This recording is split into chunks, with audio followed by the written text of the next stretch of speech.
안녕하십니까. 예. 이번 주제는 굉장히 최근에 이제 구슬 강요하는 것 때문에 문제가 굉장히 많았는데, 그래도 구슬 강요를 안 해도 사실 구슬해야 하는 사람은 따로 정해져 있다고 들었거든요. 예. 어떤 경우가 있을지. 정해져 있는 건 아니고 네. 그 필요성이 큰 거죠.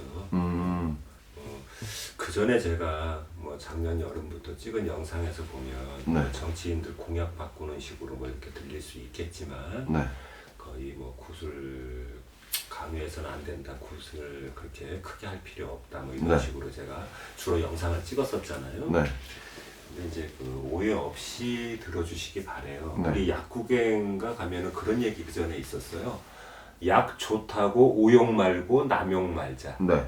아무리 좋은 약도 안 좋은 쪽으로 쓰거나 남용을 하게 되면은 화가 미치잖아요. 네. 그러니까 그 이야기는 뭐냐면 굿을 너무 필요 이상 남발하지 말라는 거예요. 네. 뭐 저도 무당이고, 그리고 저번에 작두 타는 영상 이렇게 그 주변에서 찍은 거를 그 편집해가지고 올렸더니 네. 선생님도 굿하세요 그래갖고 어이가 없어 웃고 말았어요. 저 무당이에요. 작두 타고 굿해요. 근데 몇 년 동안 드나들면서 굿하라는 얘기를 한 번도 안 하셔가지고 굿할 필요성을 못 느끼니까 안 했던 거고, 네. 초하루 날이나 오시고 그냥 그러라고 했던 거예요. 네. 그런 얘기를 좀 몇 개 들었어요. 네. 근데 귀신은 말입니다. 귀신 얘기 잘 안 좋아하는데 좀 오늘은 좀 해야 될 것 같아요. 창호지 아시죠? 네. 옛날 한옥 보면 그 발라놓은 창호지. 네.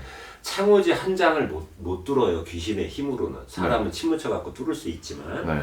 창호지 한 장을 뚫을 수 없지만 사람의 정신세계나 마음속에 파고들어서 네. 혼란을 일으키고 사람을 가지고 놀 수 있는 게 귀신입니다. 무슨 얘기인지 아시죠? 네. 같은 맥락에서 그 사람의 힘으로 안 되면 신과 조상님의 힘을 빌려야 하는데 네. 그게 뭐겠어요? 굿이겠죠? 그쵸. 그래서 굿을 이런 경우엔 웬만하면 꼭 해줘야 된다고 생각되는 몇 가지를 제가 간략하게 말씀드릴게요. 사람이 삶을 마감하는 데 있어서 자연사는 큰 문제가 안 돼요. 네. 근데 자살기라고 들어보셨죠? 네. 자살로 생을 마감하는 경우는 네. 젊어서 자살을 했든 연세가 드셔서 살 만큼 사신 상황에서 자살을 했든 네. 그 구천을 떠돈다고 합니다. 네. 뭐 저도 죽어보진 않아서 모르겠습니다만은 구슬해보고 이러면 그 자살하신 분들 영가가 굉장히 그 혼란스러운 거를 많이 느껴요. 네. 그래서 자살로 뭐 생을 마감한 경우, 뭐 음독을 했든 목을 맸든 번개탄을 피웠든 어디에서 다이빙을 하셔서 돌아가셨든 네. 그런 그 영가가 뭐 집안 내에 있는 경우, 그렇다고 뭐 4대 5대 이렇게까지 구슬해주라는 거는 아닙니다. 네. 가까운 가족 내에 그런 그 사촌 이내에서 그런 일이 발생을 했을 경우는 구슬해 주시는 게 굉장히 좋습니다. 그 주변에 그 살아있는 산자들의 삶에 그 해살을 놓는다고 그러죠. 네. 그런 경우는 많이 봤고, 그리고 불의의 사고, 가장 뭐 대표적인 게 교통사고인데 네.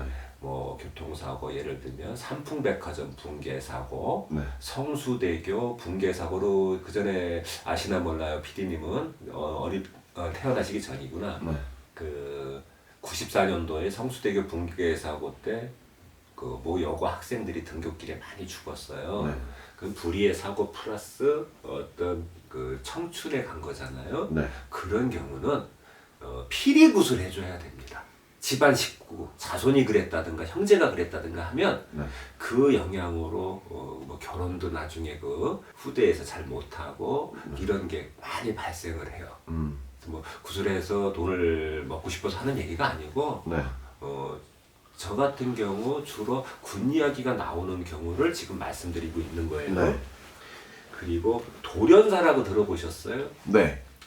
병명이 없어요. 네. 건강했어요. 네. 근데 갑자기 자다가 돌아가시거나 젊은 사람이 네. 그리고 화장실에서 그냥 아무 병명도 없이 쓰러지거나 심한 경우는 운전하고 가다가 푹 해갖고 핸들에다 머리 박고 돌아가시는 경우가 있어요. 네.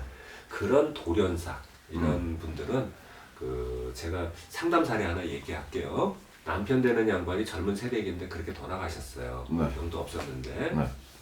가서 보니 그 병원에 도착해서 그 돌아갔다는 얘기 보니까 상처 하나가 없더랍니다. 타박 하나가. 네. 차를 운전하고 오다가 그냥 이렇게 핸들에 쓰러졌는데, 근데 자꾸 집에 나타난대요, 꿈에. 네. 염할 때 이거 넣는 거 아세요? 사람 네, 죽으면? 네, 네. 손 같은 거 물은 채로 와갖고 여보는 안 죽었어 배고파 이런데요. 네. 그래서 그분은 꼭 진짜 그런 경우는 힘들어도 꼭 구춤해서 풀어주시라고 그랬는데 네. 뭐 저를 이상한 사람 취급하니까 전 더 이상 얘기 안 하고 말았습니다만은 제가 뭐 구탄 자리에서 팔자 고치는 것도 아니고 네. 그런 경우는 필히 구태줘야 됩니다. 그리고 이유 없이 사업하시는 분들 같은 경우 특히 이유 없이 미묘한 그 작은 일에 그 관제, 관제가 뭔지 아시죠? 네. 경찰서, 검찰청, 그쵸. 법원에서 와라가라 하는 게 관제예요. 네. 그리고 또 저기 노동청 네. 이런데 자꾸 어떤 그 근로관계 이런 거로다가 시비가 걸려가지고 왔다 갔다 하게 되는 네. 그런 관제와 소송이 끊이지 않을 때 그럴 때는 구술해 주시는 게 좋습니다. 그건 좀 선택적인 사항이지만 네. 그리고 요건 약간 특이한 경우인데 제가 최근에 상담을 하다가 느낀 거예요. 네. 며칠 전에. 요즘 이혼들 많이 하죠. 그쵸. 그 이혼하고서 재혼하는 경우는 문제가 없어요. 네. 재혼 아니라 3원, 4원이 돼도 그런 문제가 발생 안 하는데 네. 상대방 배우자를 잃는 경우가 있잖아요. 네. 그 사고나 지병으로나 뭐 자살이나 이런 걸로. 네. 그래가지고 상처 상부를 해서 재혼을 하게 되는 경우에 네. 그게 한 5년, 10년 이렇게 좀 긴 세월이 지날수록 큰 문제는 없는데 네. 재혼을 상대방 배우자가 자살로 이게 실제 사례입니다. 네. 생을 마감을 했는데 채 1년도 안 돼서 재혼을 하려고 하는 거예요. 그것도 그 집에서 또 살던 그 집에서 또 새로운 신혼생활을 시작하려고 하고 그럼 하나 우리 PD님한테 여쭤볼게요. 네. PD님이 죽은 영혼이면 네. 기분이 어떨까요? 자살을 했어요. 그 부인이 슬프죠. 엄청. 자살을 했습니다. 우울증을 앓다가. 굉장히 많이 슬프겠죠. 그럴 때는요. 네.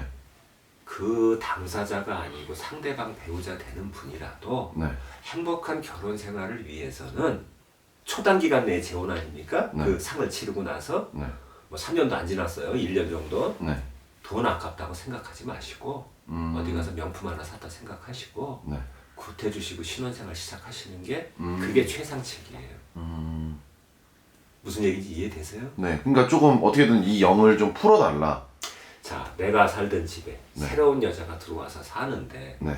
내가 죽은 영혼이에요. 네. 귀신 얘기 잘 안 하는 거 아시죠? 그쵸. 그런데 내가 좋게도 안 죽었어요. 네. 예? 슬펐으니까 우울했으니까 자살했을 거 아니에요. 몸매 갖고 화장실에서 이제 그런 그 사례를 지금 얘기하는 겁니다. 네. 그러면 다른 여자가 나 죽은 지 1년도 안 돼갖고 내 집에 들어와서 내 살던 공간에서 산다 그러면 마음이 어떻겠어요? 죽은 그 영혼이 울그락불그락 하겠죠? 그렇죠. 그럴 때는 구태주셔야 돼요. 감사합니다.